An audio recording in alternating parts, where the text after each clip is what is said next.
ಅಕ್ಷಯ ವಟ ಅಂತ ಮತ್ತೆ ಬಂದದ್ದು. ಸೀತಾದೇವಿ ವರ ಕೊಟ್ಟ ಮರ ಇದು. ಹಿಂದಿನ ಕಾಲದಲ್ಲಿ ರಾಮದೇವರು ಶಾರದ ಮಾಡಲಿಕ್ಕೋಸ್ಕರ ಗಯಕ್ಕೆ ಬಂದಿದ್ದರು. ಆಗ ಈ ಜರಬೆಗಳು ಎಳ್ಳುಗಳೆಲ್ಲ ಬೇಕಲ್ಲ. ಈಗ ಅದು ನಾವು ಅಂಗಡಿಯನ್ನು ದುಡ್ಡು ಕೊಟ್ಟರೆ ಬೇಗನೆ ಸಿಗುತ್ತೆ, ಕೂತ್ಕೊಂಡು ಸಾಮಾನು ತಗೊಂಡು ನಮ್ಮದು ಶಾರದ ಮಾಡ್ಬೋದು. ಆಗಿನ ಕಾಲದಲ್ಲಿ ಕಾಡಿಗೆ ಹೋಗ್ಬಿಟ್ಟು ಕಾಡಲ್ಲಿ ಸಾಮಾನು ತಯಾರು ಮಾಡ್ಕೊಂಡು ಬರಬೇಕಿತ್ತು. ರಾಮದೇವರು ಕಾಡಿಗೆ ಹೋದರು, ಸೀತಾದೇವಿ ನದಿ ಹತ್ರ ಕೂತ್ಕೊಂಡು ಪೂಜೆ ಮಾಡ್ತಾಯಿದ್ರು. ಆಗ ರಾಮದೇವರ ತಂದೆ ದಶರಥ ಬಂದುಬಿಟ್ಟು ಸೀತಾದೇವಿ ಹತ್ರ ಆಹಾರ ಕೇಳ್ತಾನೆ. ನನಗೆ ತುಂಬ ಹಸಿವಾಗಿದೆ, ನನಗೇನಾದರೂ ಆಹಾರ ಕೊಡು ಅಂತೇಳಿ.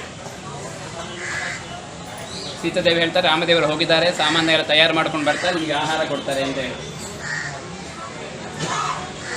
ದಶರಥ ಹೇಳ್ತಾನೆ, ನನಗೇನು ಗೊತ್ತಿಲ್ಲ, ನನಗೆ ಹಸಿವು ಜಾಸ್ತಿ ಆಗಿದೆ, ನೀನೇ ನನಗೆ ಆಹಾರ ಮಾಡಿ ಕೊಟ್ಬಿಡು ಅಂತೇಳಿ, ಪಿಂಡ ಕೊಟ್ಬಿಡು ಅಂತೇಳಿ.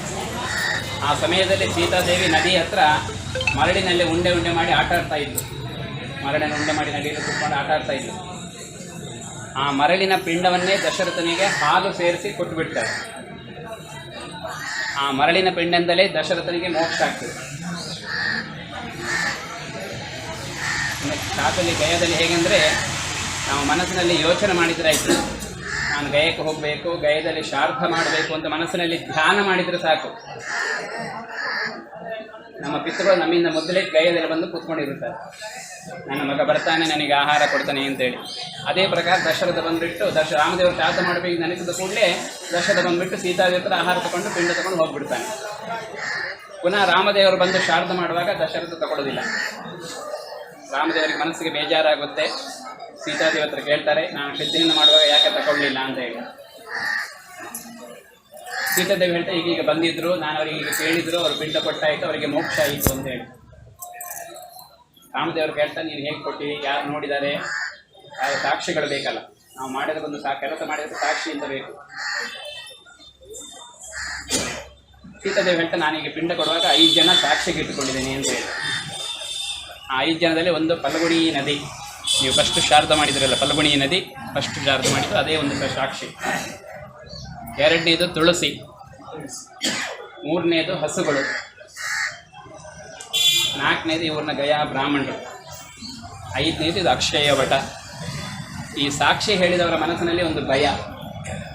ನಾನು ರಾಮದೇವರಿಗೆ ಸಾಕ್ಷಿ ಹೇಳಿದರೆ ರಾಮದೇವರಿಗೂ ಸೀತಾದೇವಿಗೂ ಜಗಳ ಬರ್ತದೆ, ಅದರಿಂದ ಲೋಕವೇ ಕೆಟ್ಟು ಹೋಗುತ್ತೆ ಅಂತ ಹೇಳಿ ಆ ರಾಮದೇವರು ಫಲ್ಗುಣಿ ನದಿ ಹತ್ರ ಕೇಳ್ತಾರೆ, ಸೀತಾದೇವಿ ಪಿಂಡ ಕೊಡುವಾಗ ನೀನು ನೋಡಿದ್ಯಾ ಅಂತ ಹೇಳಿ. ಆ ನದಿ ನನಗೆ ಗೊತ್ತಿಲ್ಲ ಅಂತ ಸುಳ್ಳು ಹೇಳಿಬಿಡುತ್ತೆ. ಆ ಸುಳ್ಳು ಹೇಳಿದಕ್ಕೋಸ್ಕರ ಸೀತಾದೇವಿ ನದಿಗೆ ಶಾಪ ಕೊಟ್ಟುಬಿಡ್ತಾರೆ. ಕಲಿಯುಗದಲ್ಲಿ ಅಂತರ್ವಾಹಿನಿಯಾಗಿ ಹೋಗು. ಅಂತರ್ವಾಹಿನಿ ಅಂದರೆ ಅಡಿಯಲ್ಲಿ ಹರಿತಾ ಇರುತ್ತೆ, ಮೇಲುಗಡೆ ಕಾಣಲ್ಲ. ನೀವು ಸ್ವಲ್ಪ ಒಂದು ಕೈ 2 ಕೈ ನೀರು ತೆಗೆದ್ರೆ, ಮಣ್ಣು ತೆಗೆದ್ರೆ ನೀರು ಬರುತ್ತೆ. ಅದಕ್ಕೋಸ್ಕರ ಇಲ್ಲಿ ಸ್ನಾನ ಮಾಡೋದು ವಿಶೇಷ ಇಲ್ಲ, ಪ್ರೋಕ್ಷಣೆ ಮಾಡೋದು ವಿಶೇಷ. ಗಯದಲ್ಲಿ ಎಲ್ಲ ಕಡೆಯೂ ಸ್ನಾನ ವಿಶೇಷ, ಗಂಗಾ ಸ್ನಾನ, ಯಮುನಾ ಸ್ನಾನ ಎಲ್ಲ ವಿಶೇಷ. ಗಯದಲ್ಲಿ ಫಲ್ಗುಣಿ ಸ್ನಾನ ವಿಶೇಷ ಇಲ್ಲ, ಫಲ್ಗುಣಿ ಪ್ರೋಕ್ಷಣ ವಿಶೇಷ. ಆ ನದಿ ಹೆಸರೇ ಫಲ್ಗುಣಿ. ಫಲ್ಗು ಅಂದರೆ ಸ್ವಲ್ಪ ಮಾತ್ರ ನೀರಿರೋದು. 2ನೇ ತುಳಸಿ ನನಗೆ ಗೊತ್ತಿಲ್ಲ ಅನ್ನೋ ಸುಳ್ಳು ಹೇಳುತ್ತೆ. ತುಳಸಿಗೂ ಶಾಪ ಕೊಡ್ತಾರೆ, ಕಲಿಯುಗದಲ್ಲಿ ನೀನು ಯಾವ ಜಾಗದಲ್ಲಿ ಬೇಕಾದರೂ ಬೆಳಿಬೋದು ಅಂತೇಳಿ. ನಿನಗೆ ಒಂದು ಜಾಗ ಅಂತ ಇಲ್ಲ. ಹಿಂದಿನ ಕಾಲದ ತುಳಸಿಗೊಂದು ಜಾಗ ಅಂತ ಇತ್ತು, ಅಲ್ಲಿ ಮಾತ್ರ ತುಳಸಿ ಬೆಳೀತಿತ್ತು. ಈಗ ನಾವು ಒಳ್ಳೆ ಜಾಗದಲ್ಲೂ ತುಳಸಿ ಬೆಳೆಯುತ್ತೆ, ಕೈಕಾಲು ತುಳಸಿ ಅಲ್ಲಿ ನೀರು ತುಳಸಿ ಬೆಳೆಯುತ್ತೆ. ತುಳಸಿಗೆ ಒಂದು ಜಾಗ ಅಂತ ಇಲ್ಲ. 3ನೇದು ಹಸುಗಳು ನಮಗೆ ಗೊತ್ತಿಲ್ಲ ಅನ್ನೋ ಸುಳ್ಳು ಹೇಳಿಬಿಡುತ್ತೆ. ಆ ಹಸುಗಳಿಗೂ ಶಾಪ ಕೊಡ್ತಾರೆ, ಕಲಿಯುಗದಲ್ಲಿ ನಾನು ಮಾತಾಡಲೇಬಾರದು ಅಂತೇಳಿ. ಹಿಂದಿನ ಕಾಲದಲ್ಲಿ ಹಸುಗಳು ನಮ್ಮ ಹಾಗೆಯೇ ಮಾತಾಡ್ತಿತ್ತು, ಈಗ ಮಾತಾಡೋಲ್ಲ, ಬರೀ ಕತ್ತಲಾಡಿಸುತ್ತೆ. 4ನೇದು ಇವ್ರನ್ನ ಗಯಾ ಬ್ರಾಹ್ಮಣರು, ಕ್ಷೇತ್ರ ಬ್ರಾಹ್ಮಣರು ಇಲ್ಲಿ ಬಂದಿದ್ರಲ್ಲ, ದಕ್ಷಿಣ ಕೊಡಿಯಿಂದ ಅವರೆಲ್ಲ. ಅವ್ರ ಹತ್ರ ಕೇಳು, ಅವ್ರು ನಮಗೆ ಗೊತ್ತಿಲ್ಲ ಅಂತ ಸುಳ್ಳು ಹೇಳ್ತಾರೆ. ಯಾಕಂದರೆ ರಾಮದೇವರು ಶ್ರಾದ್ದ ಮಾಡ್ತಿದ್ರೆ ನಮಗೆ ದಾನ ಧರ್ಮಗಳು ಮಾಡ್ತಿದ್ರು, ಸೀತಾದೇವಿ ಪಿಂಡ ಕೊಟ್ಟು ನಮಗೇನು ದಾನ ಧರ್ಮ ಮಾಡಲಿ ಅಂತ ದುಡ್ಡಿನ ಆಸೆಯಲ್ಲಿ ನೋಡ್ತಿಲ್ಲ ಅಂತ ಸುಳ್ಳು ಹೇಳಿಬಿಡ್ತಾರೆ.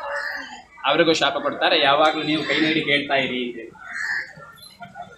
5ನೇದು ಇದು ಅಕ್ಷಯ ವಟ, ಆಲದ ಮರ. ಈ ಅಕ್ಷಯ ವಟ ಮಾತ್ರ ಸತ್ಯ ಹೇಳುತ್ತೆ. ಈಗ ದಶರಥ ಬಂದಿದ್ದರು, ಸೀತಾದೇವಿ ಪಿಂಡ ಕೊಟ್ಟಾಯಿತು, ದಶರಥನಿಗೆ ಮೋಕ್ಷ ಆಯಿತು ಅಂತೇಳಿ ರಾಮದೇವರ ಹತ್ರ ಸತ್ಯ ಹೇಳುತ್ತೆ. ಆ ಸತ್ಯ ಹೇಳೋದಕ್ಕೋಸ್ಕರ ಈ ಮರಕ್ಕೆ ಸೀತಾದೇವಿ ವರ ಕೊಡ್ತಾರೆ, ನೀನು ಯಾವಾಗಲೂ ಅಕ್ಷಯವಾಗಿರು. ಅಕ್ಷಯ ಅಂದರೆ ವೃದ್ಧಿ, ವಟ ಅಂದರೆ ಮರ. ಈ ಮರದಡಿಯಲ್ಲಿ ಯಾರು ಏನು ಕೆಲಸ ಮಾಡ್ತಾರೋ ಅದೆಲ್ಲ ಅಕ್ಷಯ ಆಗುತ್ತೆ.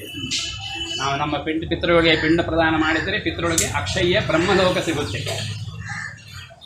ಆದರೆ ಅಕ್ಷಯ್ಯ ಬ್ರಹ್ಮಲೋಕ ಸಿಗುತ್ತೆ ಅಂತ ಹೇಳಿ ಮನೆಯಲ್ಲಿ ಮಾಡುವ ಶ್ರಾದ್ದವನ್ನು ಬಿಡಬಾರ್ದು. ಮನೆಯಲ್ಲಿ ಮಾಡುವ ಶ್ರಾದ್ದಕ್ಕೂ ಗಯಾ ಶ್ರಾದ್ದಕ್ಕೂ ಯಾವ ಸಂಬಂಧನೂ ಇಲ್ಲ. ಮನೆಯಲ್ಲಿ ಮಾಡುವ ಶ್ರಾದ್ದಗಳು ನಿತ್ಯ ಕರ್ಮಗಳು. ದಿನ ನೀವು ಊಟ ಹೇಳ್ತೀರಿ, ಸ್ನಾನ ಮಾಡ್ತೀರಿ, ಸಂಧ್ಯೆ ಮಾಡ್ತೀರಿ, ಪೂಜೆ ಮಾಡ್ತೀರಿ, ಊಟ ಮಾಡ್ತೀರಿ, ಅದೇ ಪ್ರಕಾರ ನಿತ್ಯ ಕರ್ಮಗಳು. ಮನೆಯಲ್ಲಿ ಮಾಡುವ ಶ್ರಾದ್ದವನ್ನು ಮಾಡ್ತಾ ಇರಬೇಕು. ಇದು ಪಿತೃಗಳಿಗೊಂದು ವಿಶೇಷ ಪೂಜೆ. ಅದು ಇಲ್ಲಿ ಗಯದಲ್ಲಿ ಬಂದು ಮಾಡೋದು. ಅದೇ ಅಕ್ಷಯ ವಟದ ಮಹಿಮೆ. ಸರಿ, ಜನಿವಾರ 2ಕ್ಕೆ ಹಾಕ್ಕೊಳ್ಳಿ.